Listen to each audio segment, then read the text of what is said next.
everyone ready then? Shall we make the meeting live? Yes, Chair, thank you. The meeting is now live. Thank you.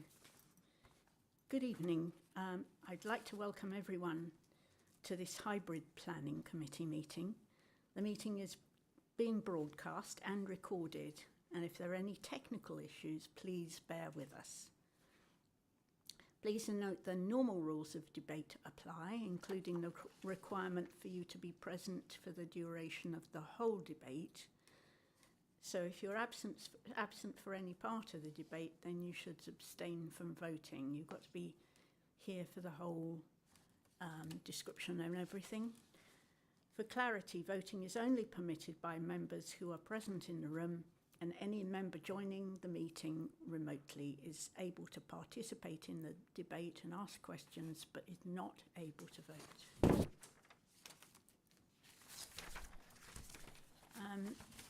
Now to the first item on the agenda.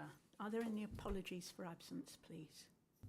I've received apologies from Councillor Karim. Are there any other apologies? I think everyone else is accounted for, Chair.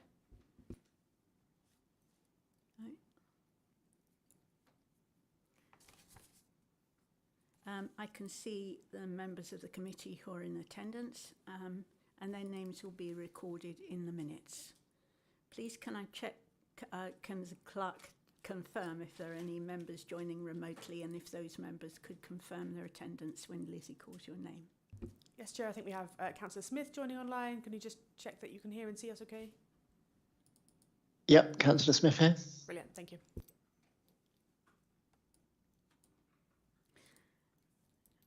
No others, just Councillor Smith. Thank you very much. Our agenda item 2 is to approve as a correct record the minutes of the committee held on the 15th of June 2023. Please can members indicate if you have an issue with the accuracy. Councillor Hayes. It's not so much an accuracy. I would like to make it noted. I am concerned because the reduction in numbers, and something I'm sure we'll look at in the future, something when the papers come out, I have spoken to Democratic about this. It's okay to say those present which are in the room. It's okay to say those virtual which are there. But then it goes, apologies for absence, fine.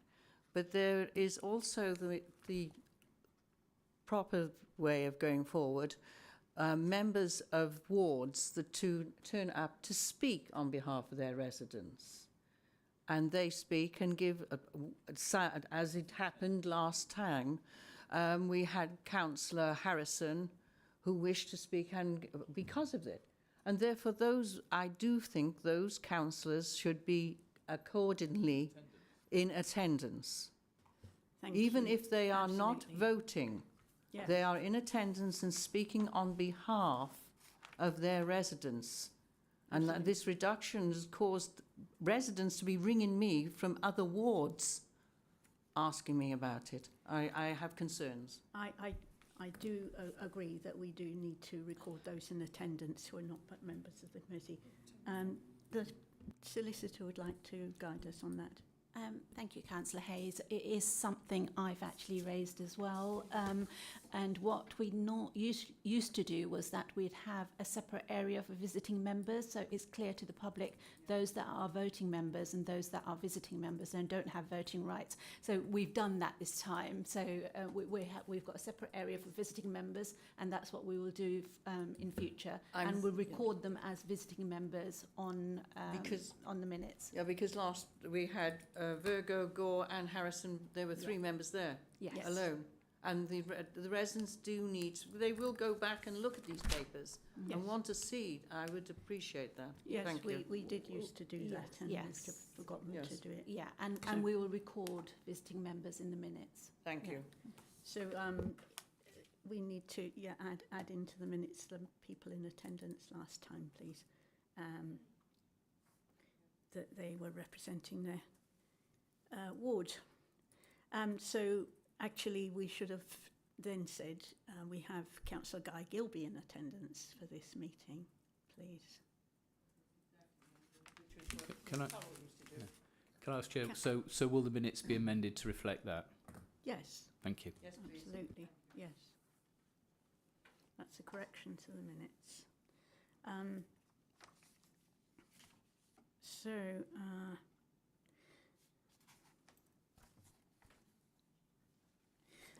Are there any other items you want to raise about those minutes, corrections or questions or anything? The full text for declarations of interest is set out on the agenda Chair, we at need item. a proposer and a seconder for the minutes. Oh, I please. beg your pardon. Yep, we've got to do a second. Thank you, Councillor Barnard. Were you moving on with? Yeah, absolutely. Yeah, proposing Okay, moving. seconder, please. Yeah, with the amended minutes as discussed. Thank Jenny you. Penfold, Thank you. Councillor Jenny Penfold, please. Thanks. So, any other issues? We'll take that as agreed. Thanks.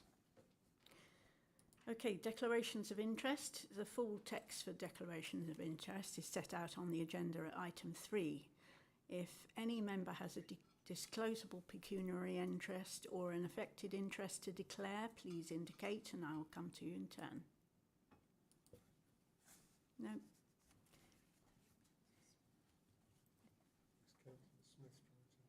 Oh, Councillor Smith? Oh, yes, that's why you're not here. I forgot that. Yes, Chair, I have to declare an affected interest in relation to item number 5. I have, through my employment, provided professional services to the applicant during the last 2 years. So I will withdraw from the meeting during the consideration of that item. Thank you. Okay, nobody else? We have that recorded. Thank you, Councillor Smith. The fourth item on the agenda is consideration of any urgent items. Do we have any urgent? No, Chair, none notified. Thanks. Can I ask a question just about declaration of interest, because this is always a very grey area. If you provide professional services to a developer, is that declaration developer specific, or does it actually potentially have wider implications? Because it, do you know what I mean? It's just a point of clarification so that we all know exactly where we are on this.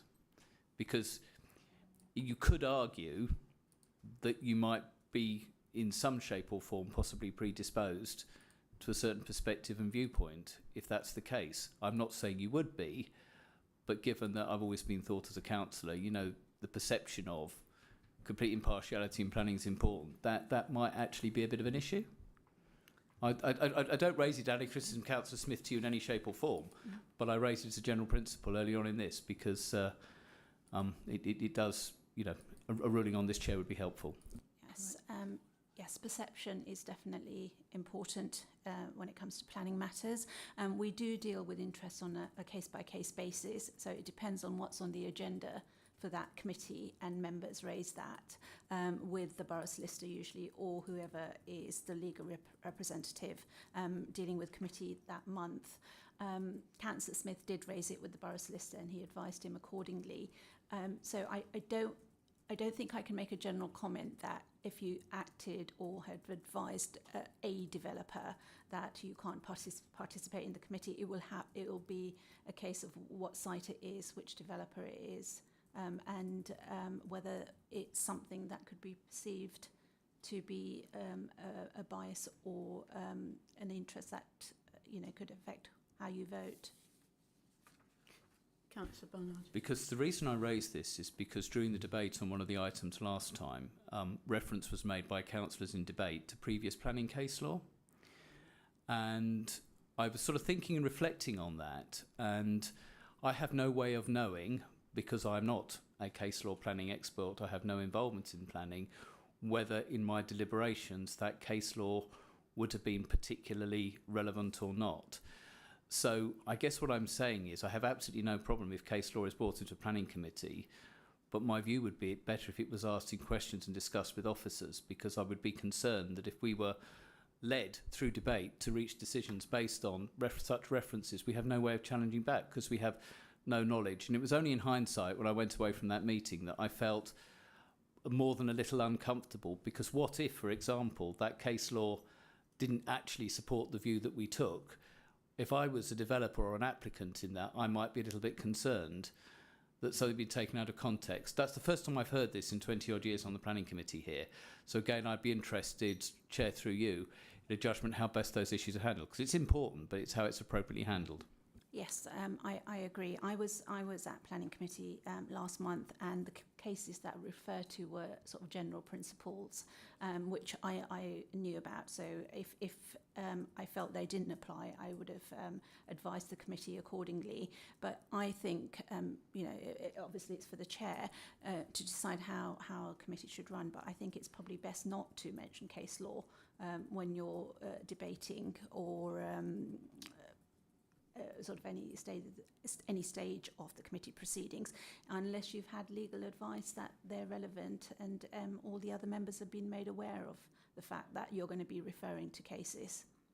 Thank you very much. I'm really pleased with that, because I think that could save us future concern and questioning. I mean, it's important, these issues, but I think it needs to be handled in a way where we all have access to the material information and consideration. And it's just on reflection, thinking that was just a little bit difficult. Yeah, thank you.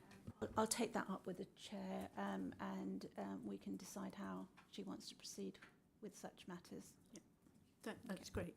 I would just comment that, we all work at something, and it's really quite handy to have experts around sometimes. So, considering that approach, I think that sounds very sensible. I think, Chair, those comments you just made need to be carefully considered outside this meeting, because, the principle of lack of predetermination and the perception of impartiality in reaching these decisions as an elected member is really, really important. And I'm just putting the marker down, that not for discussion in this meeting, but I think the conversations we've been having are important, taken up offline. But no problem with expertise, but it's how that's then disposed in the view of other members. We have just agreed that we will take it as the solicitor suggests, and the member will consult with the solicitor on a case-by-case basis. So we are covered, I think. So let's move on, please. The fourth item on the agenda is consideration of any urgent items. Any further? Did we do that one? We did do that one, but there aren't any. Thank you. So agenda item 5, land west of Mays Lane and east of Old Priory Lane, land parcel 3, Warfield, Bracknell, Berkshire. You'll note the first thing that is corrected is the name. It was used to be east of Mays Lane and west, but it is west. Okay. I'll hand over to Case Officer.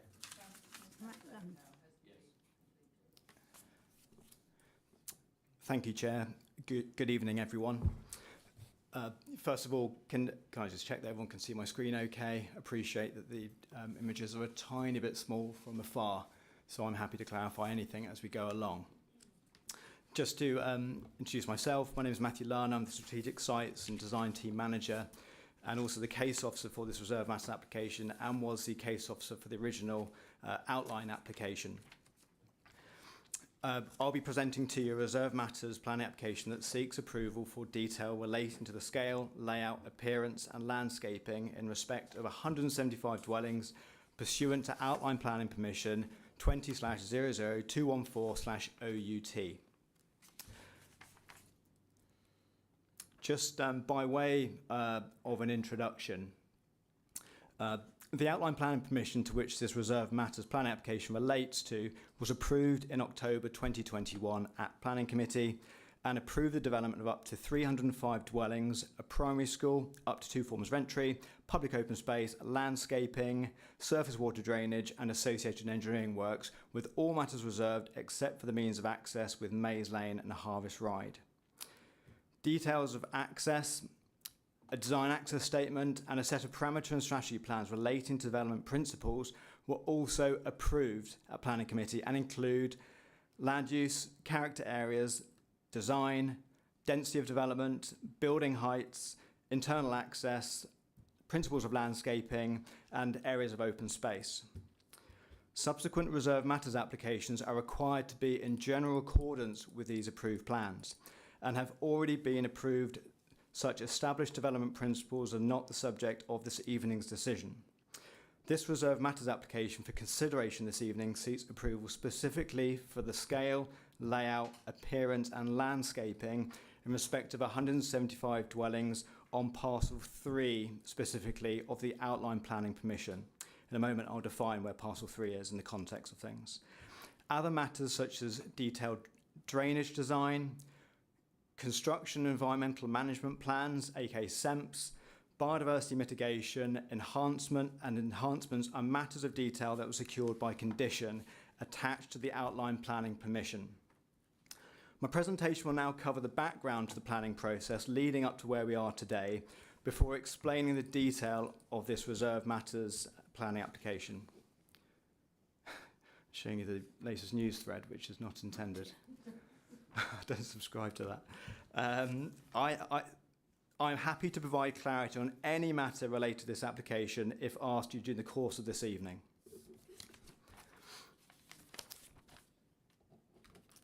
If I can just firstly introduce to you, I'm hoping this isn't too loud by the way, and the volume's okay.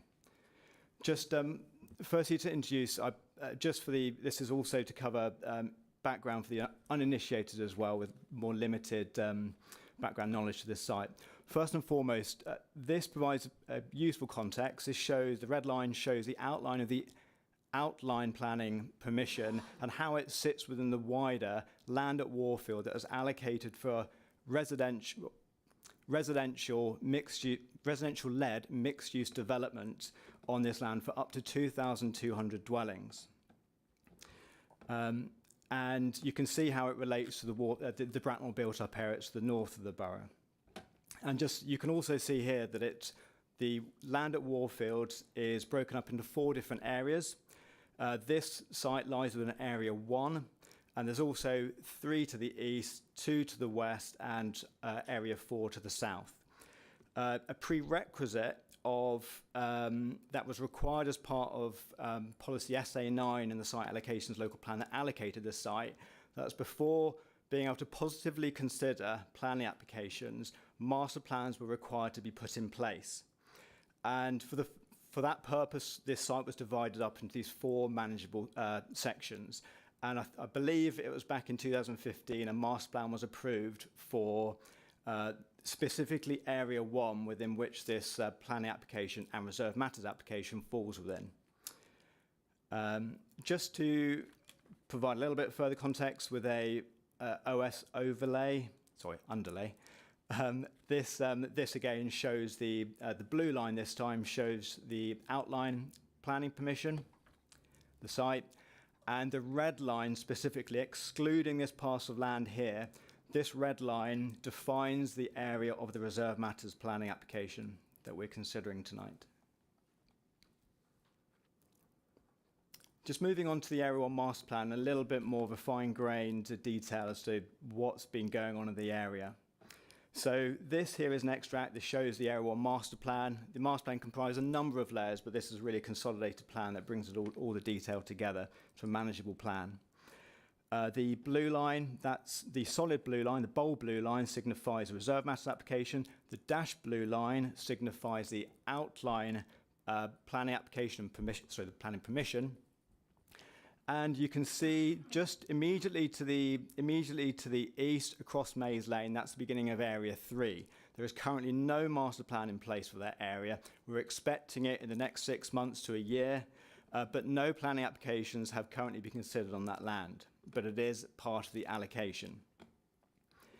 Then, I did this fairly last minute, so I'm hoping I get this right, but the red areas here are development that's currently subject to consideration. There were planning applications in for that site. You have Warfield Garage, and you have land opposite Brownlow Hall, south of Warfield Street, north of Priory Fields. And then the areas outlined in purple are those sites that benefit from planning permission and have since been implemented and are in advanced stages, if not have already been completed. And then the orange outline is a site that has got planning permission but has yet to be implemented. And then lastly, further west is Area 2, which is where Berkeley Homes have recently been building out their scheme, and I believe in the very final throes, if not in the last 1 or 2 phases of their, I think, circa 10 phase development, so in the advanced stages. So this application site effectively forms the easternmost extent of what is currently the implemented area of the strategic site. Just by way of additional context, you can also see how where the planned neighbourhood centre is, just to the west of the site. So in developing the layout for this site, it's important to form ped, cycle, horse links to this neighbourhood centre. And these east-west strategic links will be continued through Area 3 and beyond. Those east-west links are implemented on the Berkeley Homes site, which no doubt many of us enjoy already. I think any further clarity, I'm happy to answer questions later on that. Just specifically with regards to the outline planning permission, this is an extract from the Section 106 legal agreement that accompanied the outline. This here shows the patchwork mosaic of landowners that formed the consortium that brought forward the planning application and was subsequently approved. This reserve matters specifically relates to parcel 3A, this area. I've been told that the cursor is quite faint, so I might take the liberty of drawing on it. So it relates to this parcel, and this parcel. It excludes 3D, which is land set aside for the delivery of a 1-form entry school, and if a 2-form entry school is required, then that could be, parcel 5 could be secured for delivery of that 2-form entry school. And also just to clarify that in December last year, parcel 4 received planning permission, and they are delivering, so that's the land just abutting just immediately to the west, who are delivering the western part of the link road that flows through as part of the planning permission, the outline planning permission, from Harvest Ride by way of a T-junction in this location, which would then arch through the subject application to enter Maze Lane by way of a T-junction approximately this location. Just the site context and detail site phase was considered at the outline, but I think it'd be useful just to revisit the site for the sake of this particular presentation. The caption in the top right corner, hopefully you can see a green arrow that shows the position where the photo was taken from and the trajectory of that photo. So this is me stood on the opposing side of Whitegrove roundabout, looking northwards. Again, happy to refer back to these photos when we're looking at the detail of the application. This is looking along Harvest Ride to the west. This shows the vegetated buffer that is there. It's approximately 8 meters tall, likely to get larger over time. Then further looking north up Maze Lane from Whitegrove roundabout, you can see the vegetated boundary to the site, and you can see in the distance bollards where it's currently stopped up, and as part of this Reserve Matters application, that stopping up would be moved northwards. I'll provide clarity on that later. This photograph just south of the stopping up shows approximately where the T-junction would be formed, forming the main access into this particular site. I'll just clarify that because this is a principal access, this area would be widened, but north of the main access, it would turn to a shared surface and remain more or less the same width that it is today. This is looking north, just to show you a little bit further, a bit more of the character. And as I said, that will form the shared surface about 4.8 meters wide. This is looking south into the site from that vantage point where there's currently a field gate. At this point, I'll just clarify that all the works you see on the site today are all linked to the site parcel 4 that recently got approval, which has since implemented. None of the work seen today are associated with parcel 3, which we're considering today. And that was all approved as part of the SEMP, which I discussed earlier. So this is looking into the site northwards across to where the principal street would be from Maze Lane, and looking up to the school land. This here is looking, sorry, I appreciate there's a bit of a time delay. So this is me stood at the northern extent of Maze Lane, looking southwards, just past Hedge Lane. Hedge Lane cuts through the site from this point, and this is important because it shows the northernmost access point of this particular reserve matters, which enters the site into a private drive, approximately this location. This is me stood on Hedge Lane looking southwards. So this would be more or less the school site, protected tree there that would be part of the open space, and the secondary route, I believe, would be passing just to the right of that as we see it. Hopefully this will all become clearer when I show the site layout. So this is looking into the northern parcel from Hedge Lane, approximately halfway along. And you can see here the vegetated boundary to the north, which forms a vegetated screen between the site and existing properties just to the south of Warfield Street.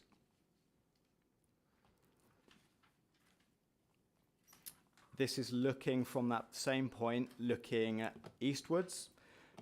This tree line here, this is a corner of trees. This effectively forms the adjacent land, and this is more or less the point at which a secondary street would be passing up from the principal street, accessing the northern parcel in approximately this location.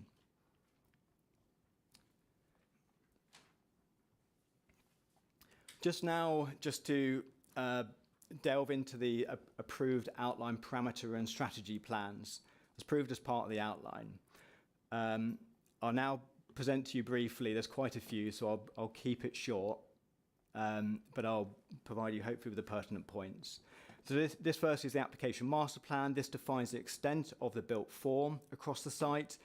It shows the approximate location of access points and their I suppose, position in the hierarchy, red being primary, and then these blue arrows, I believe, are minor vehicle access points, so they're effectively the tertiary access points. It shows where the open space is, it shows where the play area would be, it shows where the school land would be, and it shows along the north here where there's a particular sensitive screen where obviously properties to the north would need to be respected. And it also shows an element of vegetated buffering around the periphery of the site as well. Also shows where SUDs, when I say SUDs, it's sustainable drainage systems, SUDs, which are effectively water attenuation features for the purpose of drainage.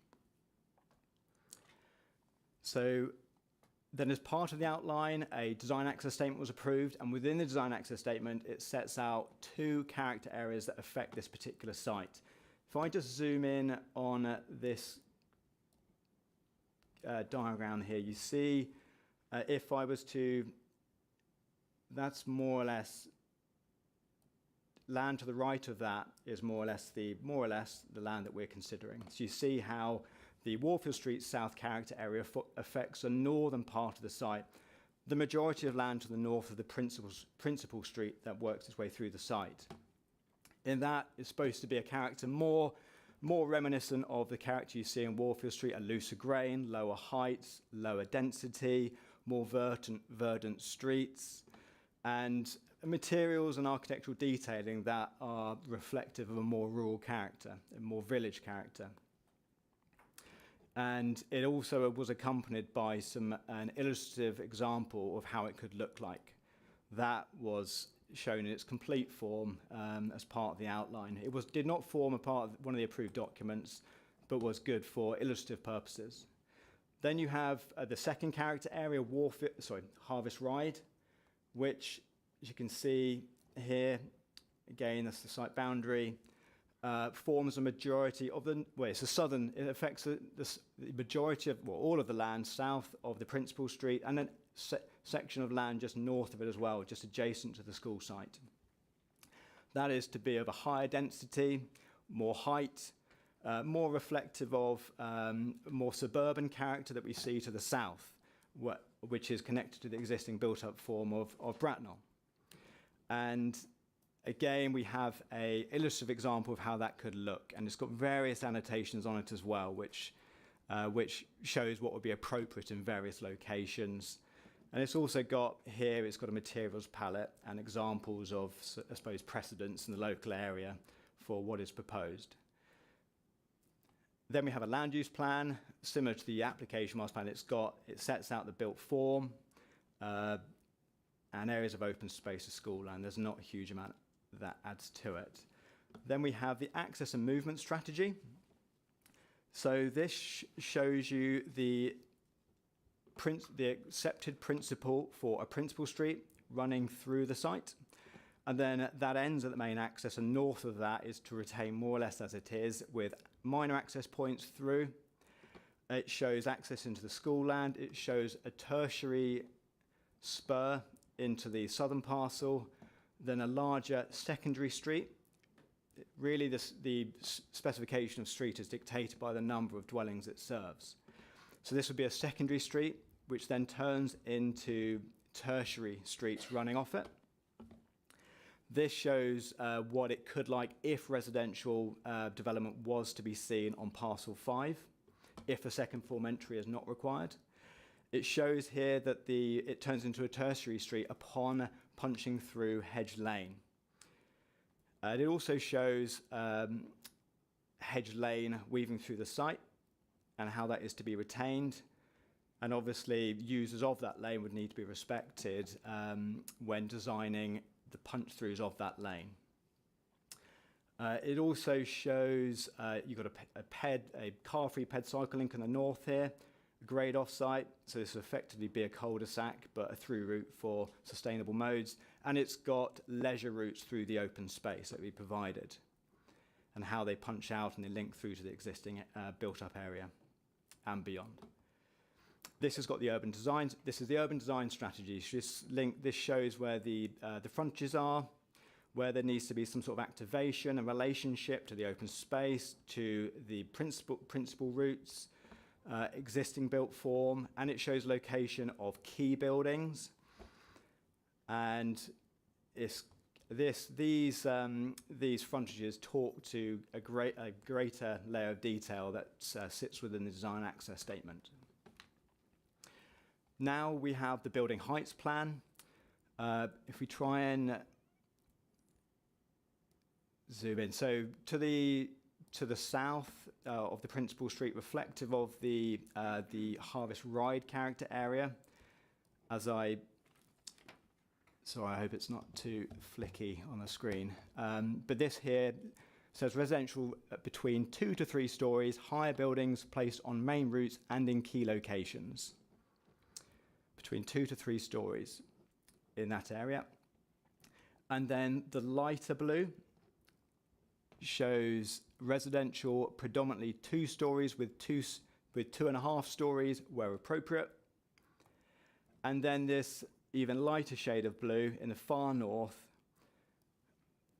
where development would back onto existing settlement along Warfield Street. You have residential strictly up to 2-story only. Then we have the density plan. This shows a higher density of approximately 40 dwellings per hectare in the south, again reflective of the character area. And to the north, in the sort of orangey shade, we have approximately 35 dwellings per hectare. Again, follows the character area principles. The Green Infrastructure Landscape Strategy Plan. This shows where there is to be vegetation around the site, where it's to be retained, where it's to be supplemented, and it shows a respect for for Hedge Lane, and particular note for vegetated buffering along the north of the site. So now delving into just to introduce and run through the detail of this particular reserve matters application. Firstly, I've got a plan here that shows how the site, the detailed layout, sits within the overall outline planning permission area. Here it shows how it would link through to the approved parcel 4 layout, which has been implemented. And then it's got an illustration, an illustrative underlay of development for the parcels that have not yet come forward. So you have parcel 2 here. That would again link through, a punch through, the only other punch through of Hedge Lane heading north. And you have parcel 1 up in the far northern extent of Maze Lane.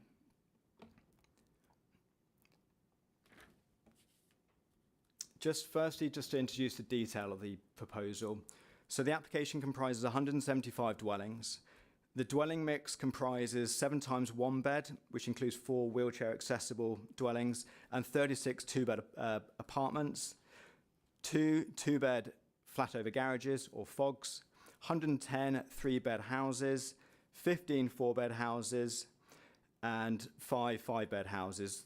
The houses forming a variety of styles, terrace, semi, and detached dwellings.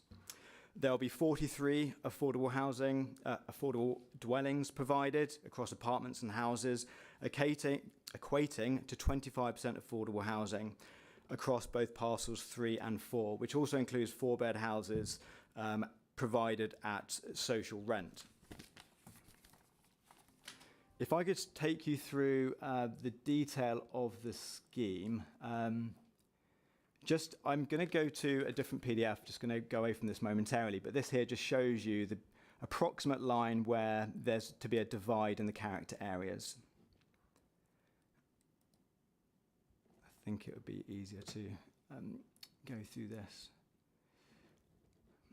And I'll use the draw just in case I have to refer to it. So just starting off in the southern area, we have here where the design access statement, the parameter plans, and indeed the Area 1 master plan allows for a key building in this location of up to 3 stories.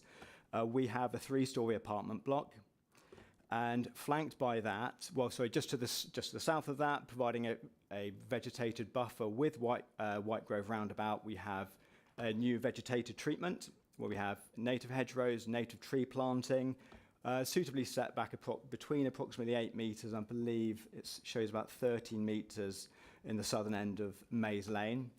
To grade down from the apartment building, we have a series of, I think there's a semi 3-story block there and a terrace block with 3 stories there, which is designed to grade down into 2.5 stories from the 3-story apartment block. Past those points, they blend down into 2.5-story properties. We have semis here, and then a detached property at the end that forms a bookend of this particular block with the principal street, with the elevations addressing both the principal street and Maze Lane, a dual frontage property. We see similar to the west, where it arcs round and it turns into a detached 2.5-story, again bookending the turn in the street. It's important modern urban design principles is to address both frontages and to really the design responds appropriately to the location of that plot. And then again, it continues on where we have another 2.5-story dwelling that concludes the frontage with Harvest Ride, which overall is set back approximately circa 16 metres from Harvest Ride beyond an established row of vegetation. This here forms a gateway into the open space and forms a permeable link to development just to the north. I'll just focus on the southern area to begin with. There's a lot of provision within the design access statement and also appear on the parameter plans that allows for a higher density, a taller form of development along the principal street. In modern urban design principles, it's all about informing the pedestrian, the user of that street, that they know it's clear that this is a principal street. It's a main form of access. It's a gateway location. It assists with legibility. There's regularity in form, and it really frames the road. And because this will be effectively the most vibrant part of the site, this could be the future school site. So it's only appropriate that we provide just a sensitive design treatment for that particular area. As you continue westwards, there's a mix of three-story townhouses and 2.5-story corner turning properties, with a 3-story terrace block just here. And sorry, I'm not sure if you're able to see just there. And then you have an apartment building at the furthest western extent of this this particular parcel, which sits on a gateway position. If you're travelling from parcel 4, it's the first thing you're going to see as you approach the into the parcel. So it's important that it responds appropriately to that location. And just to the south of there, you have another couple of apartment buildings here, 3 stories in height, that suitably frame the open space that back out onto it. And between that and amongst the remainder of the southern parcel, you then have a mix of 2 and 2.5 story dwellings, and you also have a couple of flat over garage elements in there as well. I would also say, while we're on this southern area, the character area also spills over into this northern segment just north of Principal Street. And again, this is a transitional area where it's effectively the higher density, the greater heights is going to blend down into a more of a sort of a semi-rural character, looser grain, lower heights. So here we see quite a good, suitable response to the open space. And the Principal Street, you have a 3-story element right on the corner, and then you have around about 2.5 stories wing on the eastern side, and 2-story as you head north, a wing on this particular apartment block here. And then you have 2.5-story elements that face onto the Principal Street and frame the open space. And behind there is a mixture of 2 and 2.5 stories, which respond to the open space, provide natural surveillance with a play area, and also back onto Hedge Lane, so providing a suitable setback from that lane, whose rural character we're trying our best to retain as much as possible. I'll just start on the Warfield Street South character section now, just moving north from the principal access from Maze Lane. As I said, Maze Lane will be widened to 5.5 metres wide in order to be able to take the car movement. And there would be just while I'm on that point as well, I didn't mention the pedestrian and cycle links. There would be a pedestrian cycle link along the frontage, segregated from the main carriageway, that will then continue down the Principal Street. So you have a 2-metre wide pedestrian link along the southern part of the road, which is set back from the road by a 3-metre planted margin.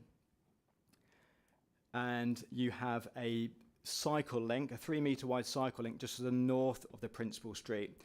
These two combined form part of, in addition to Hedge Lane, important east-west strategic links, which I mentioned earlier, connecting such areas as the community hub, the neighbourhood centre that will be formed adjacent to Newell Green. And those lines, those strategic links, will be continued eastwards, approximately to where Westmoreland Park is now, for those familiar with the area. So just to the north of the main access along Maze Lane, as referred to earlier, Maze Lane will be effectively operate as a shared surface. Lots of consideration was given to this over the years, how best to respond to and how best to create links, suitable links along the lane. So I'm scribbling everywhere. Okay. So north of the main access, again, as is required by the design access statement, it signifies here you're blending down from one character area with slightly higher buildings, properties, blending it down to 2 stories only in the northernmost extent of Maze Lane, so it then blends in with the more semi-rural character of Warfield Street.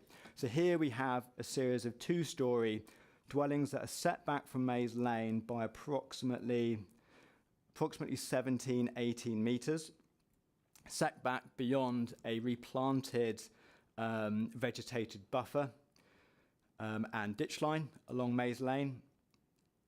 And then you have, as it goes further north, the 2.5 stories blend out to 2 stories only, all set behind a vegetated buffer adjacent to the lane. A lot of changes to be made here during the course of the determination. Originally, this just read as one long line. We've since made subtle changes where they're effectively turning in on themselves. They effectively form nests of properties, subtly orientated in. So once vegetation establishes, which forms a visual buffer and a physical separation between the properties, they should effectively be read more as individual clusters of dwellings rather than a continuous line. And they continue, and the properties continue up to the final access point in the northernmost section, just south of Hedge Lane, where the properties front onto Hedge Lane, and a corner turning property, the first one you meet. Again, the setback increases somewhat the further north you get as well. So moving now into the Warfield Street character area within the site. The property height and density blends out to 2 stories and some elements of 2.5 story. 2.5 stories are bunched around the punch through with Hedge Lane to provide an element of natural surveillance with suitable vegetated buffering as well. So it certainly wouldn't be a stark presence of built form on the lane. Then as you move north of Hedge Lane, the intention is, and it's been considered it's met, is that you're now entering very much a looser grain of development, semi-detached, detached properties, far more majority of 2-story dwellings with 2.5-story elements where appropriate. And there's plenty of street planting as well to create a more of a, I suppose, a verdant street frontage as well, with tree planting and a segregated planting strip as well, just to the south of properties back onto Warfield Street. And to the north, you have 2 stories strictly only, those backing onto properties along Warfield Street, with a suitable separation of well in excess of what would normally require as a minimum in terms of back-to-back separation. And it's considered that a suitable treatment with the open space has also been achieved here. There's provides a looser grain, reasonable setback, and provides a positive interface with those elements, those areas of public open space that will be publicly used and warrants a particular quality of design. So now that we've done, I'm happy to clarify any point on the detailed layout. I'll just now take you to the street sections. So I think what I might do is split the screen at this point.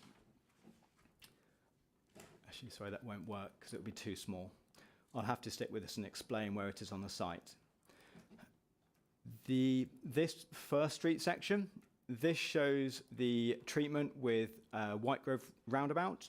So you have the 3-story apartment block with variation of architectural features. You've got brick banding, you have Juliet balconies, you have gable-fronted elements, and you have the hipped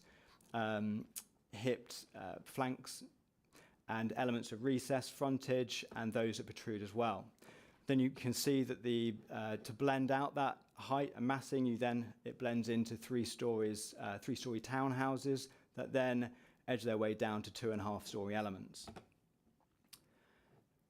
This is effectively where the frontage with Harvest Ride ends, the further westernmost extent. And this is where it meets the principal street just off Maze Lane here. So this next street section shows a section just north of the principal access, going northwards along Maze Lane. And you can see here how the heights, with reasonable setback beyond a vegetated frontage with the lane, they blend down to a mix of 2.5 and 2 stories down to purely 2 stories to the north. And you can see here from these street sections how building materials have been mixed up, variation in roof forms as well, the introduction of chimneys, and a material palette that is consistent with that proposed in the approved design access statement, such as a darker weatherboarding to that proposed in the south apartment element, and tile hanging as well. So moving now to the third street section. This particular street section, I'm hoping you can see it clearly. This is the corner turning plot as you enter the principal street off Maze Lane looking south.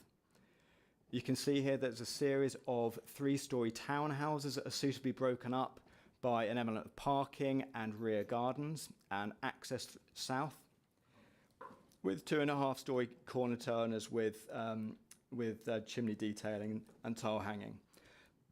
And this, you can see here that it's on purposely done. There's an element of regularity in the frontage in order to define it as a principal thoroughfare. And there you have the apartment block that forms the termination of the vista, as if you're looking down the secondary street from the north down onto the principal street. And then you would have an area of open space just to the it lies just to the west of that block. Now moving to the final set of sections. So this is the section that you would view coming from parcel 4 from the west heading east into the site. As I referred to earlier, you've got the gateway location building here, where you have an element of detailing that addresses that and activates that side elevation, so addresses the direction that you're coming from. Then you have a 2.5-storey terraced element that fronts onto and positively addresses the area of open space in front of it. And then you have the 3-storey apartment block, again, that positively addresses the open space and provides natural surveillance and useful amenity land for residents just opposite. Then we have the penultimate street section. This is the view looking north from the principal street, from the apartment building, looking north into what remains of the Harvest Ride character area. So you can see that there's a 3-storey corner element with a 2.5 storey element just to the east of that, and then a 2-storey wing lies just to the north. And you can see how that it's purposefully designed to positively address and provide natural surveillance to the open space. Sorry, there is one more. So this particular element here, so this is the view that you would see from the play area.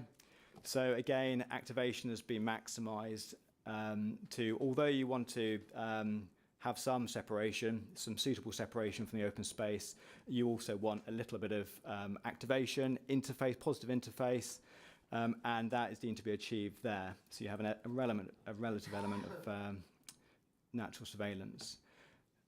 This final street section is this is a street section of the very northern street of the site. So this is the 2-storey only section. And you can see here there's variation in materials, variation in the roof lines, varying styles, use of chimneys, different use of materials from weatherboarding, tile hanging, to a bit of nap flint in there as well.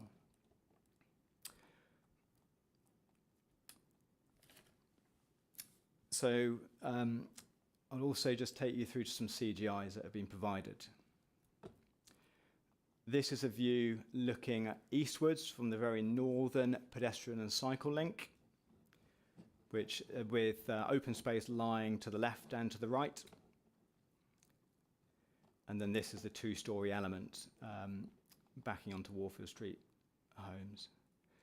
This is CGI, it's computer-generated image. This is a CGI looking down Maze Lane. You can see the vegetated buffer here with existing tree planting and supplementary tree planting. This is an image looking west along the principal street, just as you enter the site from Maze Lane. You can see here the tree-lined street and the 3-storey townhouses here with the 2.5-storey corner turn and the school site on the right.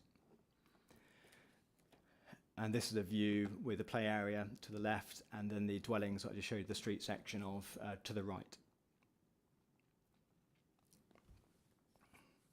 So overall, the proposal is considered to be in general accordance with the outlined DAS, parameter and strategy plans, delivering planning policy objectives for the site. Officers have been consulted and involved in the development of this scheme throughout. The proposal is therefore considered acceptable. Just by way of a brief summary of planning obligations that the implementation of Parcel 3 would trigger, by way of a summary, it would deliver 25% affordable housing, it would deliver the relocation of vehicle restriction on Maze Lane, harvest ride access improvements, funding of a toucan crossing to link the site to Whitegrove Local Centre, SPA mitigation in the form of SANG and SAM funding, provide on-site public open space, it provide funding for off-site open space enhancements, funding towards primary school construction, it would trigger the transfer of first form entry school land, which could be used for school or other community use if a school is not needed, and it would provide funding towards the Warfield Community Hub at the new Warfield Neighbourhood Centre. And in addition to that, it would contribute significant SIL funding that can be used towards the funding of borough infrastructure. So to conclude, as set out in the main report, this Reserve Matters application is recommended for conditional approval. Thank you, Chair. Thank you, Matt. So first of all, if members have any questions, can you please indicate and I'll come to you in turn. Councillor Barnard. Thank you. First of all, given the last comment about a contribution to the Warfield Community Hub, I think I need to note as a potential interest that I'm a Warfield Parish Councillor and fairly involved in. I mean, you know, it doesn't have any material about it. I think it's just important to note I'm a Warfield Parish Councillor. My first question is, Matt, going back to the photographs, why are no photographs included standing on the site looking out onto the other aspects of the what we call Maze Lane stroke Whitegrove roundabout? Because I think that's kind of important to get the sense of what's there at the moment on certainly the southerly two aspects. I'm simply showing to you what was provided. The street sections are there. So from that, Okay. that is normally what is just provided. Okay, And that's you fine. have obviously the site layout to work from, the street section elevations, and the landscaping detail as well. But in this, there is no particular CGI for that. No, I'm talking about the photographs, not the CGIs. I'll come on to those in a minute. The photographs you presented looking into the site, there's no photograph for the benefit of committee members looking out from the site to the south. So why not is the question, because it's really important. I didn't do it. There's limited site access. We were out on site on Saturday to look at the site from all angles requested. We had access to the complete site. So if there are any particular points that were necessary to be viewed, we could have done to that particular point. Got some more questions. Second question is, so since the site visit, which I found very helpful, I've been looking at things. And can you confirm with me whether we consider the what I call the Blue Mountain site and Amen Corner North as both being urban extensions, with a not dissimilar design brief to that which we put forward in this place? I mean, I was only involved with regards to planning obligations for those particular sites, but I believe they were both sites allocated as part of the site allocations local plan, and I believe the terminology was that they were both urban extensions. Whether or not they had the same level of design detail as this, I don't believe that they did. Because the very nature of this site at Warford is it is a patchwork mosaic of landowners. It's been very difficult to coordinate. So because of that, I believe there is, well, first of all, it's got a Warford SPD. There is no SPD for Blue Mountain or Amen Corner North. And I'm not sure, but I'm not sure if there were master plans for those sites as well. I'm out of my depth there, but Well, do you want to elucidate why you, Max would like to? I mean, I think Matt has explained some of what I was going to say. I mean, as he points out, they are very different sites. Warfield, as Matt has said, we are dealing with a proliferation of landowners, and we have had to do a lot of work in terms of preparing SPDs, master plans, etc., in order to be able to coordinate that. I think the other thing to say is that both Blue Mountain and Amen Corner North have a very different topography to this site. And therefore you might expect a lower form of development that would be acceptable here. Plus they don't have that same kind of interface with, certainly in the case of Amen Corner North, they don't have, they have a different interface with the land. I think Amen Corner North actually backs onto a protected woodland, so it is a slightly different context there. Can I just explore that further? So that's the northerly treatment, but the southerly treatment of Amen Corner North, and I'm trying to get my orientation right, but the frontage of the Blue Mountain that fronts onto Temple Way. I mean, they're both not dissimilar. You've got main roads because this is what we're talking about. We've got development that fronts onto those two roads, which are set really a long way back and fairly healthily landscaped. So the question is Temple, is the Blue Mountain site any way relatable to the one we're talking about now? Actually, can I just point out that the Blue Mountain and Temple Way developments don't have the roundabout situation. There are other things on the roundabout, so you're just on the road and looking at houses. There isn't a point at which you'd want to put a landmark building, surely. I would also add that the Walford SPD shows that these locations, the Harvest Ride character area, to have buildings with presence on the roundabouts. Yeah. The Harvest Ride, County Lane, they're all main through routes for the area, and they do provide a strategic function. And subsequent to that, the Area 1 master plan that's agreed by the council before this plan application was determined also shows a key building in these locations. And the applicant, as part of the outline application, responded to that requirement. Yeah. And therefore we have a set of design and parameter plans that this development is entirely consistent with. So can I ask my final questions then?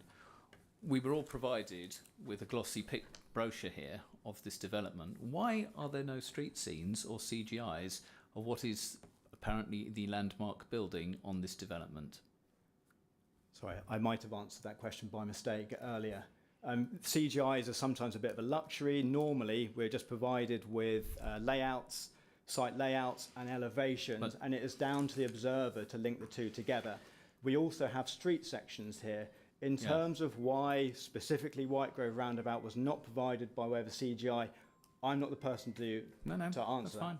But it just seems surprising to me that, given all that has been said about the importance of a landmark building, the entry to the site, that neither in this document, that nothing that has been provided externally actually includes any of those views, because that actually, of all the CGIs, you could argue would have been the most helpful in colleagues understanding the shape and form of the development, and it has on the impact on Harvest Ride. Max, please. Can I just make the fairly obvious point that we don't approve the CGIs. What we're approving is the plans and elevations, and we have a full set of those setting out all the measurements and details that you require. I think the other point to mention in relation to this building and the frontage that you've been referring to is, obviously, in the context of Warfield, we actually have applied a much more rigorous urban design approach, which is more in line with the council's adopted design policy as set out in the design SPD, which does actually set out the council's approach in terms of landmark buildings. And I can quote from that. It says, within large developments, taller buildings should be positioned in strategic locations to help people find their way around development. These may include, I'll put my glasses on, centres, focal points, landmark locations, the gateways or entrances to the development, and along main street. So I think that applies fully in this location. And then in relation to key buildings, corners, landmarks and focal points, it says in principle key buildings are prominent because of their siting. They may terminate views along key streets or define and enclose focal points, such as the roundabout, or open spaces, or they may mark decision points for navigating around a development, and they should be designed to reflect the importance of their role. So again, I think, as Matt's described, the building we're looking at not only complies with exactly what was in the already approved outline, but there are very, very good reasons for that. Anybody else with a question? Councillor Hayes. My favourite subject. Looking at the design element and knowing I'm going to be topic here, I used to, when I had to bring bins to the borough, the wicked wives of Warfield, as they were referred to, were the ladies I had to meet up with because of the problems of it. So it's lovely to look at the places, but nothing I can look at here that shows me the navigating, and one line on page 30 states, waste and recycling officer, no objection. Are you happy with the design elements that we won't have the problems I do have still, or did have, that I know still exist, on collection around that Warfield area because of the tightness of the parking and the manoeuvring of the vehicles, particularly the waste vehicles, and they are changing and getting larger. Are you happy that this design element will accommodate not only the bins, because I was looking to see where these bins and particularly the apartments are going to be stored? Okay. So just to clarify, so there were, I think, perhaps 3, 4, 5 iterations of plans. The waste and recycling officer has been consulted throughout, and as a result of comments that have been made in the past, the amendments have been made to the scheme. In terms of individual houses, there are, if it can't be left within appropriate distances from collection crews, there are bin collection points of an appropriate size that are provided. And with apartment blocks, there are, in terms of bin storage, the specification of storage areas provided has been checked, and the waste and recycling officer is supportive of and has raised no objections with plans provided. Councillor O'Regan, please. Okay, Councillor O'Regan. Matt, I'm new councillor, so my questions are going to come from a position of relative ignorance. I'm on a learning curve here, and I'm going to try and speak like a resident rather than a planning expert.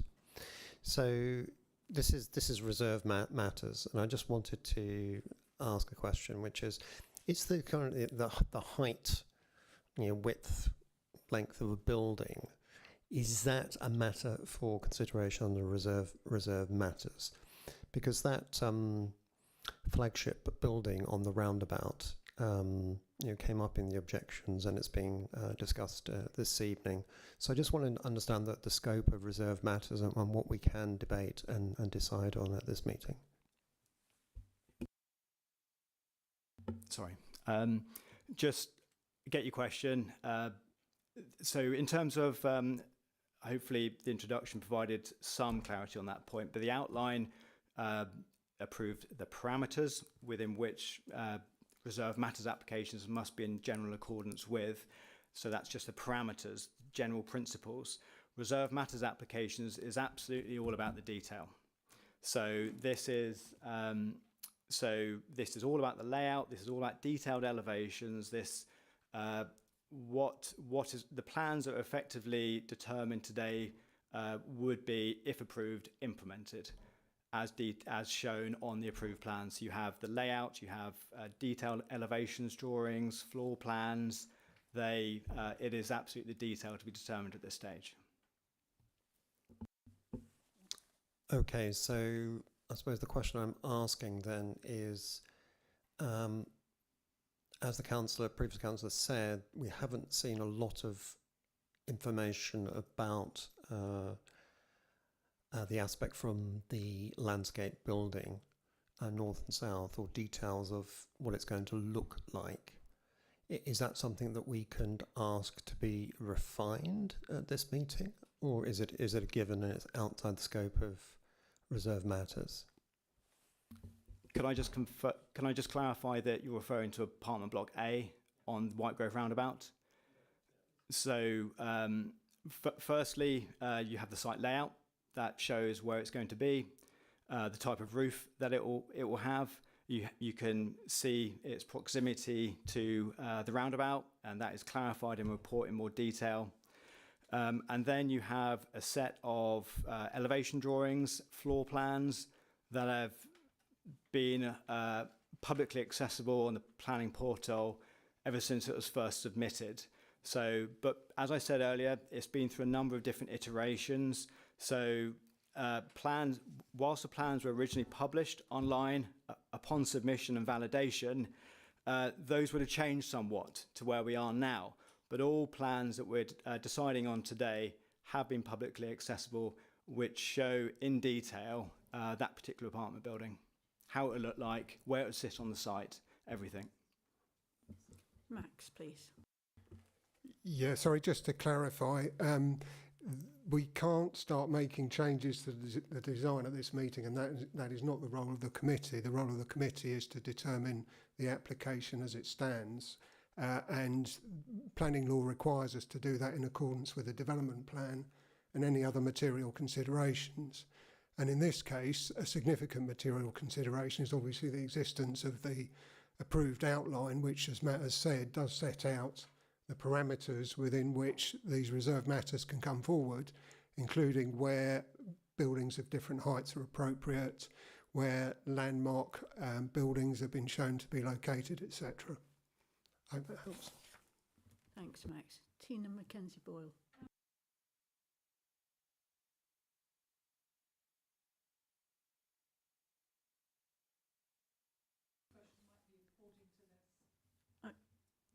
Do you need to comment? No? Oh, sorry. Councillor Barnard. So just following on from Councillor Regan's comment, so if it's agreed, and there's any debate or discussion that you have a 3-storey building there, but that members are unhappy with what is presented in terms of the finished and fine form, that we can't say actually we're happy with 99% of the development, but not happy with 1%. Because if I've got that wrong, what you're actually saying is we might not like one building, but we have to accept it because everything else is okay. Or can we turn around and say, actually, we're not happy with the final format of the final design and the final siting and configuration of that one building? Does that mean the whole thing is in doubt? Can I point out again that all those sort of design elements were agreed, I don't know how long ago. Well, no, the design elements weren't. The principles were, Chair, not the design, individual design elements of that building. Which are very different to the design elements. But also, no development is going to be exactly 100% to everybody's taste and perfect, frankly. So yes, we might have to swallow something. But the design elements have been, stated a long time ago and repeatedly stated. So, they were accepted by previous committees as far as I know. We be clear, Chair, that we're talking about the principles, not the individual design status of this building, because they are two very, very different things. You can accept the former but disagree with the latter. Do you want to? Yeah, thank you. Yeah, just to return to the point I was making, at the outline stage, the planning committee approved a set of plans, including a design and access statement, which is one of the approved documents that clearly showed a 3-storey landmark building in this location, and it would be obviously highly inconsistent to then try and refuse an application, say, if it came to that on that basis, and that would be a cause for concern.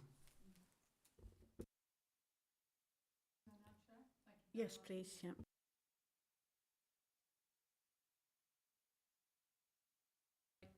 Thank you very much. I'm going to go back to my normal parking.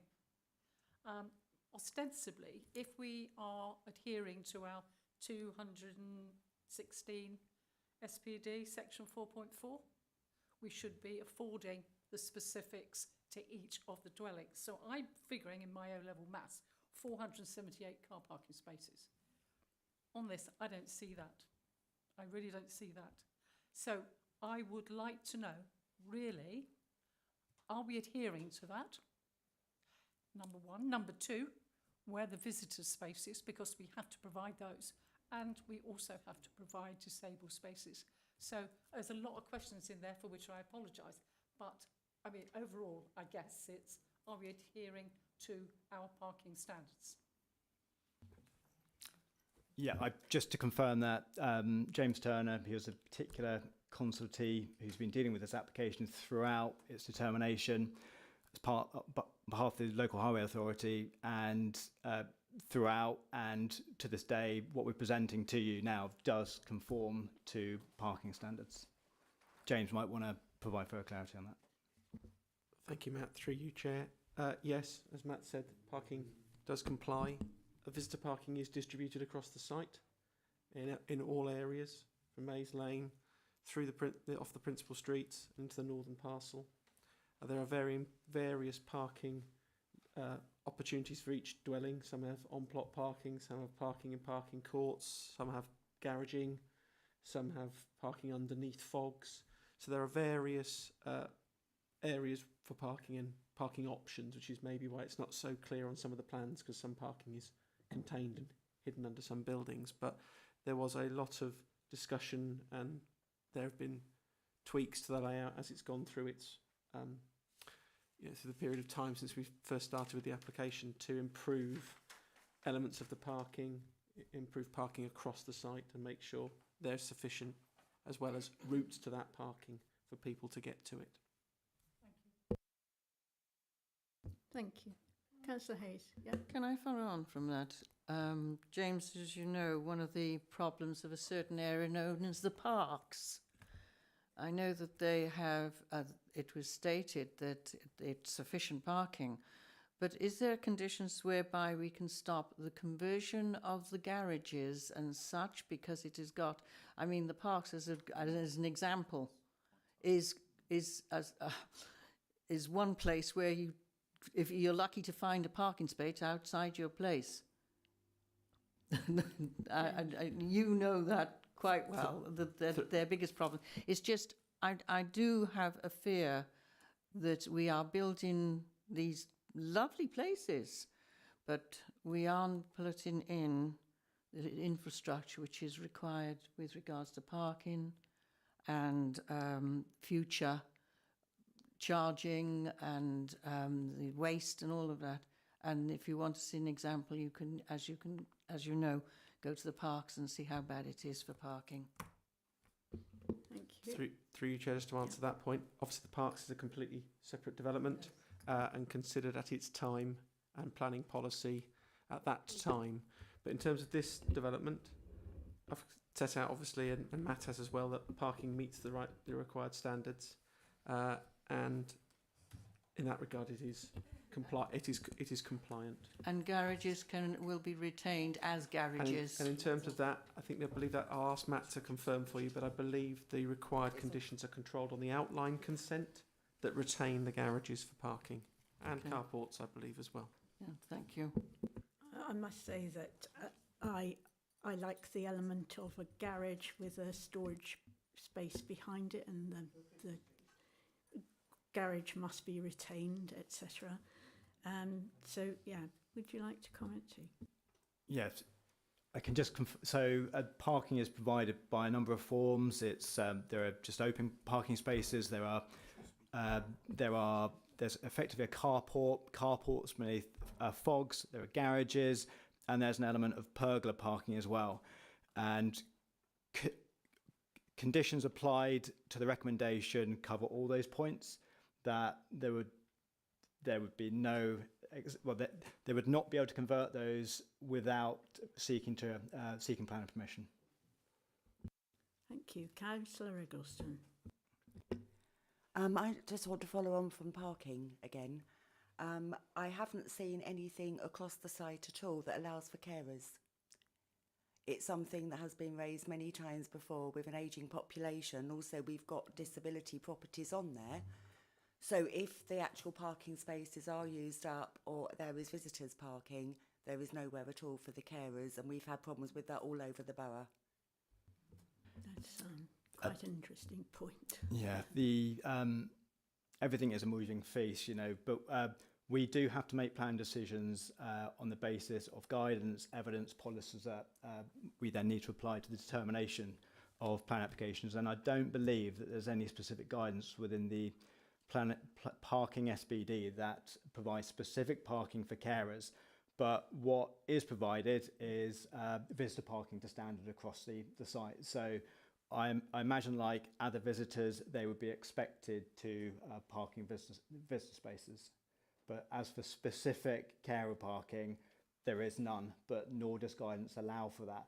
I don't know whether or not it could be picked up in subsequent amendments to the planning, to the parking SBD, something to raise perhaps with officers. But at this point in time, there is no basis, no justification for providing carer-specific spaces. Councillor O'Regan, please. Yeah, sorry, Matt, I'm going to ask about parking as well. I'm interested in the future nature of Maze Lane. So from the roundabout up to the main T junction, that's absolutely clear.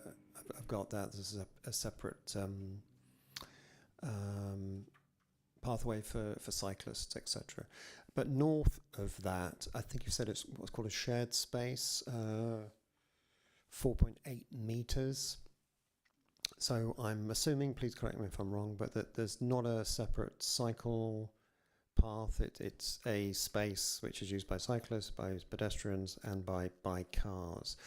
So is that sufficient width for two-way traffic? How is vehicles going to pass to and fro up there? And then just talking to residents, as you do as a councillor, on these new estates, such as Amen Corner, they're always complaining about people overspill parking. And if there are no parking restrictions on that northern section, I can see residents, complaining if their access is going to be impeded in some way. I'll try and take some of that, Chair. I may reflect back to the case officer. In terms of the design and the roads that you just discussed and Maze Lane itself, 4.8 is an acceptable width. It is acceptable for two vehicles to safely pass each other.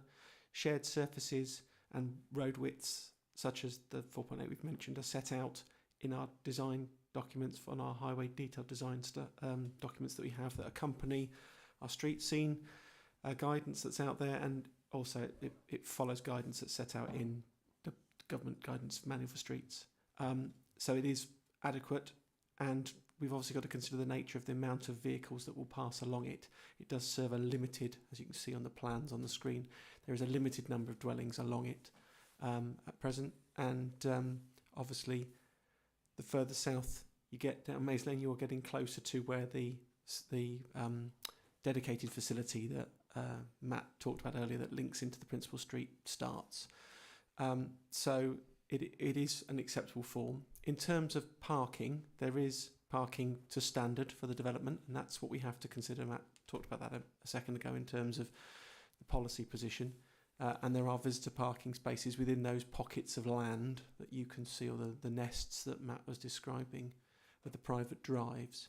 That doesn't obviously preclude some parking on occasion spilling onto Maze Lane, if it were, for somebody has a party or something like that. That does occur, it happens on every estate. That doesn't necessarily mean that such parking creates a highway safety hazard in its own right, but as an adopted road, the Highway Authority has the ability to consider restrictions if necessary.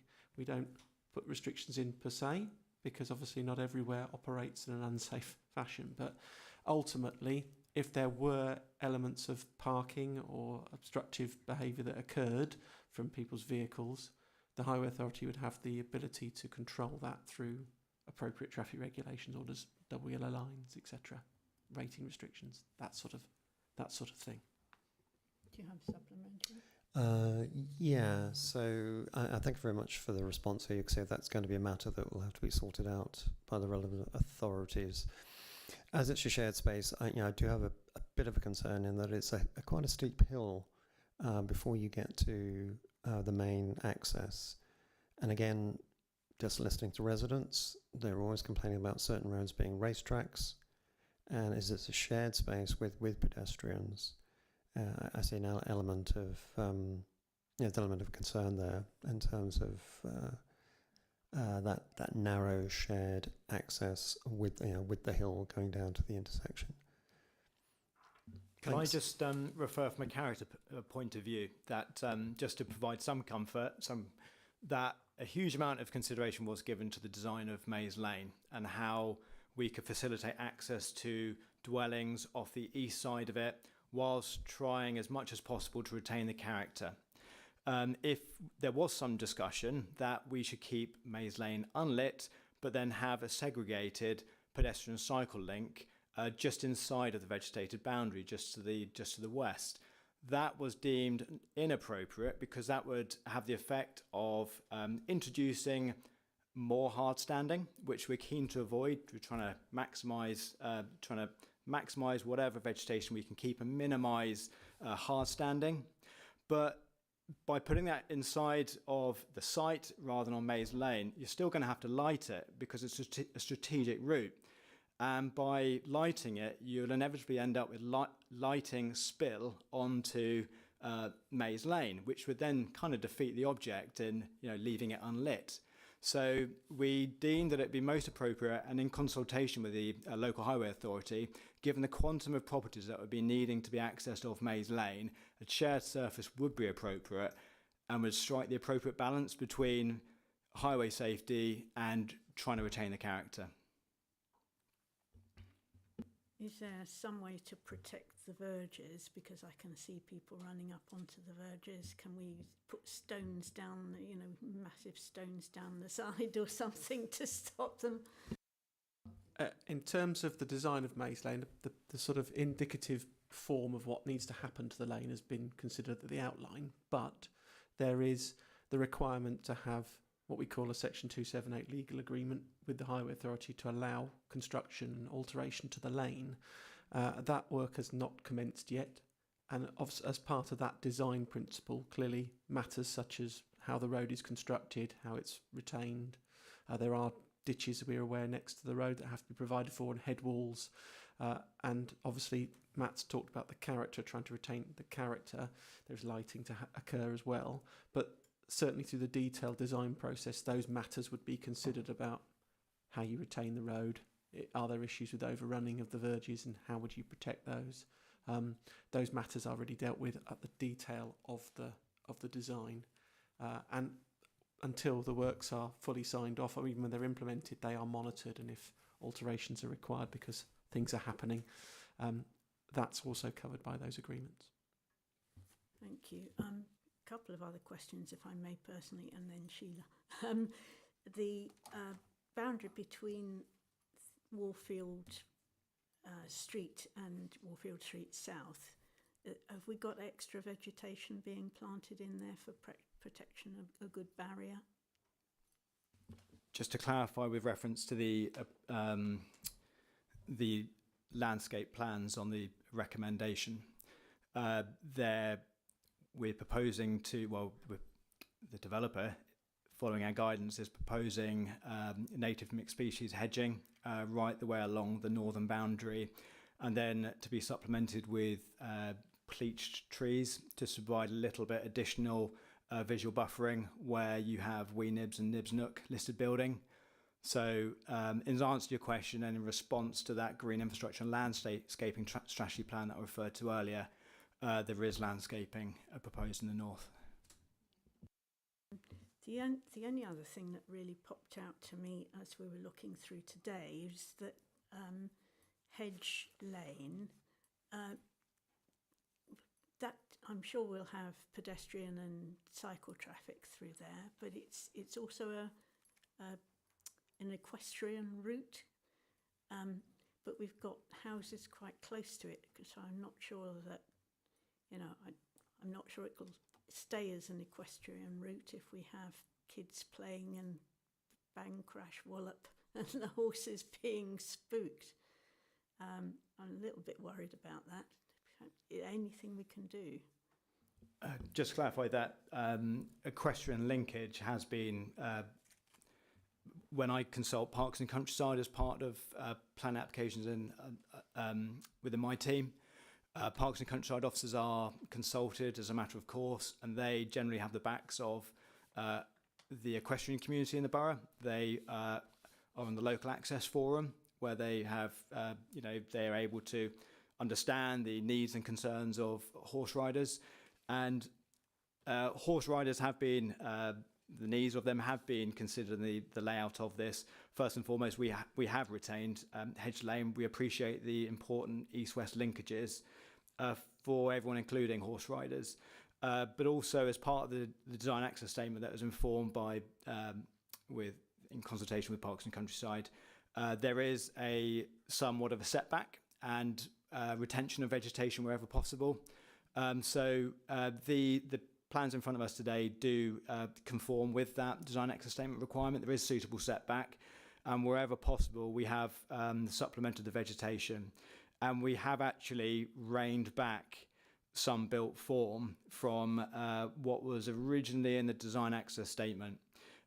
You deviate from the design access statement established principles if betterment is to be achieved, and we, as is mentioned in the report, I've put some commentary in about the balance between natural surveillance from built form and wanting to retain the character of Hedge Lane, and you'll see that in this particular part of the development. I'll just put a block around it, in that part there where property is back onto Hedge Lane. One of the reasons being is because we did want to try and rein built form away from it as much as possible, just to minimise any potential for noise. But ultimately it will be a Hedge Lane going through a development. We just got to manage that interface between users and new houses. Thank you. Not sure what else you could do if you've been advised with countryside people. So, yeah. Sheila, councillor. Thank you. I'm very pleased to hear that a toucan crossing will be provided as part of this development to provide crossing from the north side of Harvest Ride or County Lane across to the southern side. When will this be delivered? Do we know yet? And exactly where will it be? Will it be on County Lane to provide walks to Tesco and the neighbourhood facilities there? Or will it be provided in Harvest Ride, which will then encourage people to walk towards the town centre? It gets very busy at certain times of day and is awful to cross at the moment. I'll try, through you, Chair, I'll try and answer part of that for you in terms of the facility. Monies are effectively secured for its provision. So the monies will be passed to the council on a certain trigger. I can't remember what the trigger is off the top of my head, unfortunately, with the outline, for the implementation, for the council to implement it. So at present, its design and exact location has not been firmed up because of the varying needs of routes. But it will be in close proximity or reasonable close proximity to the Whitegrove roundabout. It's likely, if I was to try and give you an exact answer, I wouldn't be able to, but County Lane is quite strongly, it might be on County Lane for the reasons you've discussed. Sorry, I'm trying to talk to the microphone and look at the same time. But as I say, there's triggers to pay monies so that the council can implement it. So it gets implemented at the appropriate time for when the dwellings are obviously there. There are obviously there are further works that are being done further up Harvest Ride when the entrance to the site, which is under the phase that was considered by councillors previously, so many months ago, phase 4, and works to the access there bring with it some alterations. But the crossing will have to be programmed in appropriately with our capital works that we do, and the location will obviously be debated and put in the most appropriate location for the users of the site. Thank you. I have one other thing that really is bugging me. We're reducing parking consistently across Bracknell, but our buses also seem to be disappearing. Can we use part, I suppose we can, use part of the SIL towards a bus on demand, something really convenient that people will want to take rather than their cars? SIL, the spending of SIL is done through the council's budget setting process, so it's not really a function for this committee. I mean, it's not ring fenced in the same way that Section 106 funds are, but it does need to be spent on infrastructure. But as I say, that's not really something we can look at as part of this application. Okay. Through you, Chair, I'll try and answer a little bit in terms of the bus services. There already is a bus service that does run along that was created when the first part of this urban extension, the Berkeley Homes element that most people recognise if they've driven along Harvest Ride, kicked in. That service has altered ever so slightly across its time because of funding, but there is still a bus service that runs along the Harvest Ride and goes into Tesco's, I believe, and turns around or disappears in that area. So that service is the service that is currently in the area, and clearly we're mindful when we're looking at our public transport networks with the services we currently run or services that we wish to run in the future, where housing is. So it's not my area, but it is another team within the Highway Authority that are mindful of developments and where buses need to run to help support those developments. Yep. Good, thank you. Sorry. Shall I take Sheila? Oh, Collins, yes. Thank you. I would like to return to the Whitegrove roundabout. There is a group of trees on the side of the Whitegrove roundabout where the apartment building A will be built. I noticed that most of those are going to be removed, some because they have ash dieback, but there are others identified which could we consider having those retained? There are some oaks in a group according to the applicant's tree survey. I think it would be better to keep existing trees if we can, rather than remove and then replant. It would be better for the environment and for the climate. If I could answer that. So obviously subsequent to Saturday's site visit, and indeed this week, we have looked at that in more detail to understand whether or not we could be making slight amendments to the tree retention plan. If there was any scope to, was it warranted to amend the landscaping scheme to accommodate some of the vegetation on Whitegrove frontage? So just to set the context, along abutting the roundabout specifically, the oak trees are slightly set further north. The young oak trees. There's a group of ash, there's a purple plum, and I think the majority of the rest of it is bramble. I think it's all self-set. I don't think there's actually planned planting. I know you mentioned ash. Ash dieback, about 80% of ash unfortunately going to die as a result of that disease. Also, because of the proximity to the trees, to the carriageway, or specifically the pedestrian cycle link there, they're right abutting it. So if they don't die in the short term from ash dieback, they're probably going to be removed in the medium long term as a result of breaking up the carriageway.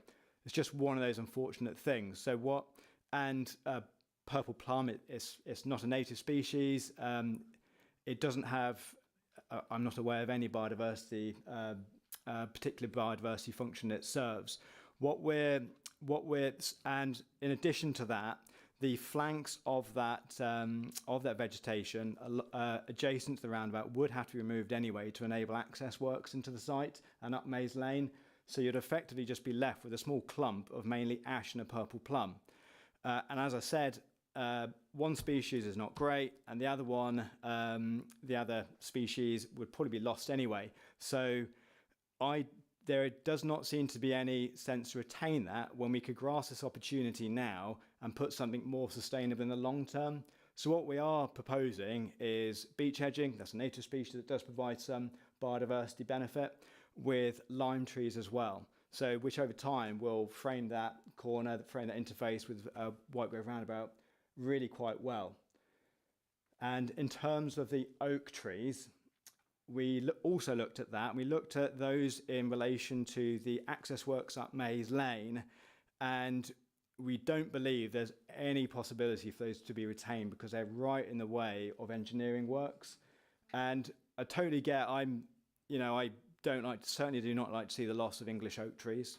They are young. They were not deemed to be of a significant category of tree, which unfortunately do fall down the pecking order when it comes to retention. The only thing I can say is that I personally do my damnedest to get maximised opportunities for trees, native broadleaf trees across sites. And there's significant planting of oak trees, hawthorn, wild service trees across this site. In addition to the tilia cordata green spire that provided the tilia lime trees along the main principal street. And there's also a significant amount of hedgerow being replanted. Overall, I know you saw the biodiversity net gain verification report, but overall, just to cut to the summary, the site is providing in excess of 10% biodiversity net gain, which reflects the amount of planting that's to be put in. Can I just ask clarification? Where are the lime trees? The lime trees are going to be planted along the principal street on the south side. And also framing the apartment A because, on White Grove so not roundabout. Harvest Ride, which are field maples, half of which have been chopped down. Yeah. That's correct. They're not on Harvest Ride, but half of the field maple haven't been chopped down. There's still lots retained. The minimum amount were removed, and we're not looking to remove any as part that's of understood. Yeah, I was just trying to understand because we get confused with principal routes because we keep referring to the fact that Harvest Ride is the principal route. Hence that. Okay, thank you. So what you're saying is there's absolutely no way, given the current design and layout of that corner, of retaining even oak trees that could grow into something special or some of those other trees because it just gets in the way of the development as set out before us this evening. Fundamentally, you can dress it up as you want to, but they have to go to meet the built form that has been proposed tonight. That's unfortunately correct. They were not picked out by the tree servers being sufficient quality and size to form the development around them. And unfortunately, because of the nature of engineering works, even if they're left on the very margins, because of the disruption to the route network, it's highly unlikely they'll survive anyway. So unfortunately, it's best to replant elsewhere in a more sustainable location. It's just unfortunate they have to be lost as part of this. But I like to think we're putting in more than suitable compensation. Any other questions, please? Oh, Stephen Reagan, sorry. I promise this is the last one. Again, reflecting on what residents say when you talk to them about developments, it's that age-old question, which is, it's nice, these houses look really nice, but what about the doctor's surgery, the dentists, the local practice there? If you ring for an appointment at 8 o'clock, it says you're number 77 in the queue. So it's a bit like the buses, really. It's the services, the infrastructure, which local residents are very concerned about, and those concerns are growing as Bracknell's population increases. I think you're going to say that it's outside the scope of this this meeting on this process, but surely there must be something we can do in terms of encouraging or planning in these vital services. Sorry, if I might come in on that one. I mean, I'm sure Matt and I certainly are both very well aware of these concerns, having done various local plan consultations, and there are two things that come up top of the list every time. It's access to health and transport issues. And there are a number of ways that we tackle that, and through this application, as it's already been pointed out, we will be collecting SIL, which we can spend on infrastructure of various forms. When we're developing the local plan, we do consult with the various services, the blue light services, and various other infrastructure providers to do what we can through that way. But I think you probably preempted, as you did, the correct answer is that through this application, we can't really do much more than that. We certainly can't require the provision of doctors, health facilities on the back of this application. Though obviously we do try and secure facilities where it's appropriate through planning and other processes, as we've been trying to do at Binfield and other locations. Thank you, Max. Do you have a supplementary? No? Just switch off your mic. So, I think everybody's had a turn at length. Thank you for all your questions. And thanks very much, Matt, for your reports. So I'd like to move the recommendation as set out on the report. Is that seconded, please? So does somebody have a blue sheet? Now what do we do? Can I come in here, Chair? This is problematic. This happened last time. The reason I say it's problematic is because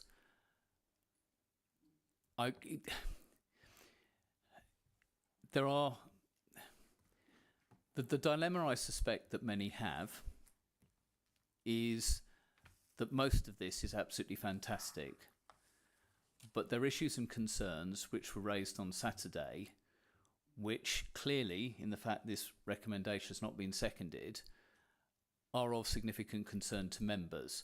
So I'm now turning through you to the solicitor to understand how we can do this, because what really bothers me is, it's for a start, it's not my ward. At least I'd expected us to be able to debate this, even if we ultimately turned it down. But clearly there's an impasse. Conscious that this is a public meeting, how can we address and try and find a way through? Because what troubles me is that we don't actually have a way through, because even if somebody now says, well, we'll second it for the purposes of debate, we then end up in a situation where clearly there is not support for this tonight. So that's actually kind of wrong. So I'd like to hear from... Can I just put it to you, though, that if nobody seconds it, we're not going to know the reasons why nobody wants the... Well, I think it's pretty clear from the questioning where the concerns lie, but I'd like to get the borough solicitor's view on, in this context, how we take this forward, because I think, I got lambasted by a councillor not present tonight last time because I didn't actually speak up at this point and then voted against something later. So I want to understand how we take this forward, and if we actually have to go into an appropriate private section to work out how we proceed with this. Thank you for the promotion, Councillor Barnard. I do appreciate it. Apologies. But Sanjay may not. He's got broad shoulders. In terms of the procedure, there's no seconder, so the motion can't be moved any further. You have the option to defer, but basically it's like the situation we've had previously. It's in abeyance until we have an alternative motion that can be put. It doesn't appear there is an alternative motion at this committee, so it will be in abeyance until it comes back and an alternative motion can be put. To help, Chair, I would like to move that this is therefore deferred, because clearly we can't, there is no what I would call appropriate blue sheet for this, because actually, without wishing to second guess the views of here, that the vast majority of what has been discussed and presented, and to Matt and everything, this is a troublesome development because most of it's absolutely spot on. So if we defer it, can we defer it pending further consideration of particular elements?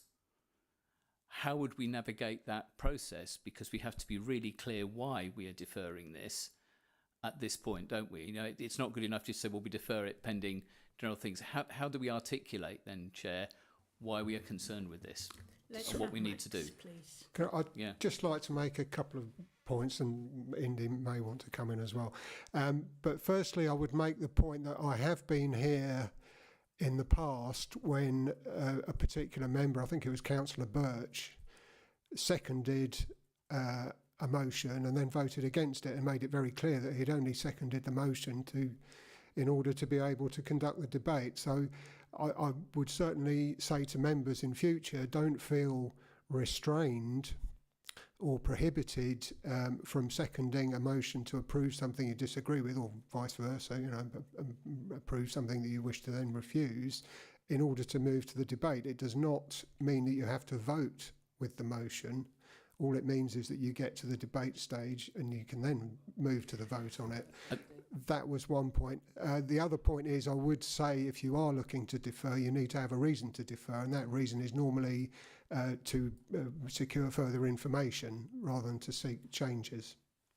Well, I think that's very helpful, Max, but I think in this case it's pretty clear from the lack of support that we need to understand the reasons why members are not supportive of what has been presented this evening. And I think actually the difficulty is, Max, that the climate behind this, it's been wrapped up in a way that makes it very difficult. How can we do this so that we are clear to the applicant what it is we want to happen? Because it isn't just about seeking further clarification. I think it is about reconsidering, not the principles. Let's be clear, because we're trying to. I suspect it refers to a particular aspect of this that needs, in the eyes of members, some further work, and it's how we actually articulate that in a manner which is helpful and constructive, and not seen to be a block on the whole development. And I think this is, this is the issue. Is it about actually? Chair, is it about actually suspending the meeting while we consider the best way forward in terms of proper planning ways, rather than trying to do this on the hoof in a public session? I don't know how we do it. Let's have Councillor Reagan, please. So having, as explained earlier, I'm a new councillor on a very steep learning curve. We're not used to these procedures and processes. So if it's helpful, I'm happy to second the motion so we can get the debate and get the issues out in the open and not have further delay. And as I've heard, that doesn't affect anyone's voting intentions, but I think it would be helpful to have the debate. Thanks, Stephen. Max? It seems that if you do wish to have the application deferred, you could you'd need to move a motion and have that seconded and voted on to do that. And if you wanted to have a reason, that could be to investigate with the applicant as to whether changes could be made, but you would need to, I think, as part of the debate on that motion, be able to specify exactly what sorts of changes you were looking for. Chair, I'm happy to move a motion if that helps. Hang on, Councillor Penfold. I was just going to say, can we not, you've now seconded, we can debate it and list our concerns. No, that's dropped. So that if we choose to defer it, those are things that we need to have some information for the next meeting. I think we've already moved on from that. It wasn't seconded. Sorry.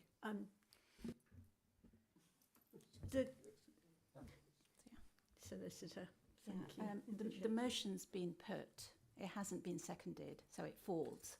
The alternative motion can be a deferment to take, to get the applicant's views. I have on had what's been an discussed. offer to second from Councillor O'Regan. You can't ask after the motion's been put. So the motion's been put. It wasn't seconded, so it falls. But he brought it up. He said that before the motion was put, and I didn't have a chance to air it because of all the talking. So yeah, no, it's fallen. It's too late. It's moved on. Okay. Right. If it's helpful, I did move deferral, and if I can use some words and trying to be as constructive as possible. First of all, I move deferral because although I fully, in moving deferral, I fully accept the design principle that has led to a landmark 3-storey building on the Whitegrove roundabout. I would like further discussion and consideration with the applicant on how that can be better integrated with the roundabout in terms of the landscaping treatment that doesn't detract from the significance and the importance of the building, but maybe actually helps it relate to it in a form which is more in accordance. And in doing so, I refer to other urban extensions, including one in Wokingham, where actually the building's position and just, juxtaposition with the junction has been set slightly differently. And what strikes me very clearly, if as you drive into Wokingham, rather than the building cutting into an intersection stroke roundabout, it follows the form, and that I think would actually allow for further landscaping. So it's only suggesting that if we can actually look at and improve the treatment, I think we can, without compromising, that design, that outline permission. And after all, there were some concerns, and it wasn't just me at the previous planning meeting there, that I think we can come up with a workable scheme that does not substantively change the design statement, but actually takes on board, I think, the very real concern that members and residents have about the exact form of that. A huge amount has been said about the importance of Maze Lane, and I think it is just how we actually look at that treatment. Now, that's why I would move deferral. If somebody's happy to second deferral for that sort of reason, then I'm happy for that to be taken away. But being really specific, it's not about the vast majority of the huge amount of excellent work that has been conducted on what is a really overall a good development. And it seems really sad that we're at this point because of just one aspect. I don't know if that's helpful or not, Chair, but I would point out that that's not the only issue that people were concerned well, about. no, I'm trying to think of at least if there are other issues that people can bring it up in debate now for deferral, but I'm just suggesting that's the principal reason that seems to be sparking a lot of the conversation. If there are others, we can add to them in debate, can't we? Okay. So is that seconded? Sheila Collins.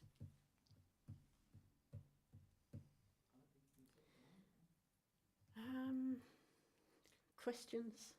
No, just debate. Colleagues have other reasons they want to put into it. So you have one speech each on this, okay? So who would like to start? Do you want to say anything else at all? Councillor Eggleston.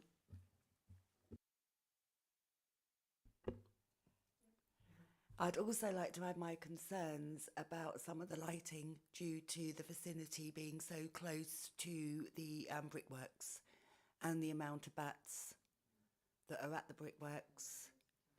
And also I feel that if that part is not considered enough, which I don't think it is in the plans, so I would like to look for a report on the effect of how that would do with the bats at the brickworks, please. Thanks, Max. Sorry, I might just want to check with the case officer whether that isn't a matter that's actually covered by conditions. That's correct. There's a condition in the outline, attached to the outline, that requires a submission of lighting detail for approval with us, and that will be and that was a specific requirement by the biodiversity officer. So she would be consulted as a matter of course to ensure that the correct balance is struck between highway safety and biodiversity. Anyone else like to speak? I'd just check something. In this deferral, is it, just getting some sort of legal input, just to double check, we're not questioning the principle, we're questioning the design. Is the wording sufficiently clear on that? Because I think that's a very important consideration in this, isn't it? It's further discussion around details. Chair, it's just to double check to make sure that the deferral has some basis in reason. We can make a note of that on the minutes, that it's not the principle that's being questioned, it's some of the design. And again, it's not so much request for further information, it's for the officer to explore with the applicants their views on whether they are prepared to make any further changes or have further discussions with officers on this point. It is open to the applicant, of course, to submit an appeal for non-determination. Thank you, Chair. We've heard this evening about our concerns about parking, so I'm not actually convinced that there is sufficient car parking for all aspects of the community and their needs. So I do think there could be significant harm to highway safety if we don't consider car parking little more. And obviously, due to the compacted development, the design, the highway safety, therefore, is even more impacted. So I'm moving that. Sorry, can I just say something on that point?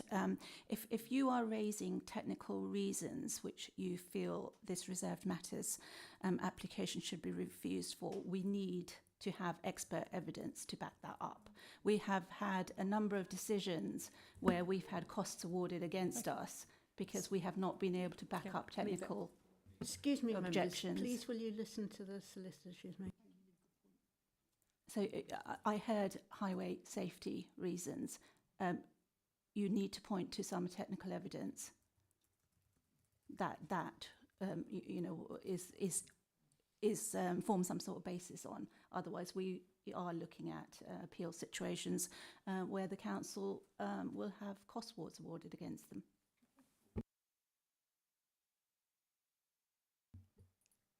Any other members want to join the debate? Do you have anything you want to say? I just wanted to ask a question. So just a general question. It's not questions, this is debate. It's a debate, okay. All right, well, I have nothing to add to the debate, but I had a procedural question, that's it.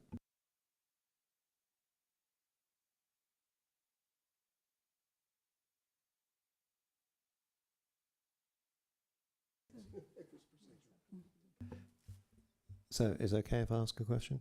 So it's just a question. I understand the applicant is here this evening, is that right? Have they asked to speak? No. No public speaking. Okay, that's it. Thank you. I apologise that I did forget to mention the supplementary report, which covers our biodiversity report and the check on sewerage disposal. But I'm sure you've read that anyway. Yeah. So if nobody else wants to speak, we vote on... I can sum up.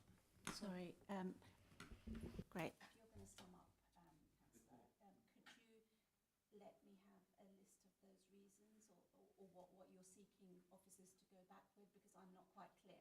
There was things like parking mentioned, but then dropped. So yeah, I will, in summing up, be clear what it is. As far as I'm aware, based on what I've heard or not heard. You okay? So first of all, this is a very difficult part of the discussion, and I think first of all we should say that based on the excellent presentation this evening, thanks to the case officer, to Matt and to others, this is a proposal where there has been huge thought given to how this site's developed, and arguably you're sort of about 95-96% of the way there. So the reason for deferral is to have further discussions with the developer around the location and the aspect and view of apartment block A, whilst defending the key principle that that should be a landmark building, but reflecting the concerns that residents have of the impact it has on the Whitegrove roundabout. So that's not saying it should not happen, but are there ways of doing it that reflects enhanced landscaping that maybe works on it. So actually there's an element of, you know, sort of a little bit more sympathetic feeling there. But it's very, very clearly not about the car parking, because there is no legal basis to challenge that. I think, you know, there's the aspiration there, but it's very clearly matters in relation to apartment building A, its location with the Whitegrove roundabout, and how further work might be done to better integrate it with Maze Lane and the existing street scene to the south of the White Grove roundabout. It's very, very specific, and it's saying that, you know, it's really clear. A huge amount of great work has been done between the applicant and the council, and I think we're pretty well nearly there. The other comment that was made in the debate around bats and things, it's good to know that that has been addressed through condition, as it is specific mention of sewage works, thank you, Chair, and other things there. So, you know, I think if I summarise the view of the meeting and the views and other things came forward, it's 95% there, but actually, you know, as this is a really, really significant building that has not appeared in any of the documentation that we provided outside this meeting, so not the council documentation, but the documentation from the applicant, let's be really clear. The council information was very clear. I think it's further consideration, and really appreciate the efforts that officers have gone to get this far. Is that helpful? So, I'm available most reasonable hours if you need further clarification after this meeting. Thank you. Yeah, yeah. Oh dear. Thank you. So, I think, is that summed up enough, do you think? Yes. Thank goodness for that. So, shall we take a vote? So, who would like to propose the motion? Oh, you've done that. Who'd like to second, and who's second? Seconded by Councillor Collins. Councillor Collins. Yeah, that was done. Oh, thank you, yeah. So all those in favour? I'm just going to have to abstain, actually. So you're abstaining? I think I'll abstain, yeah. I've got to.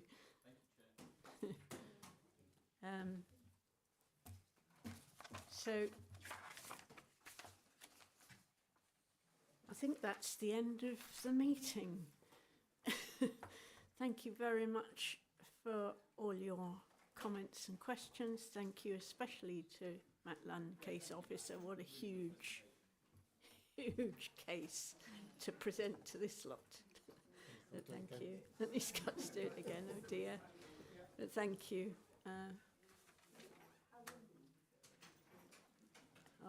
Are we offline?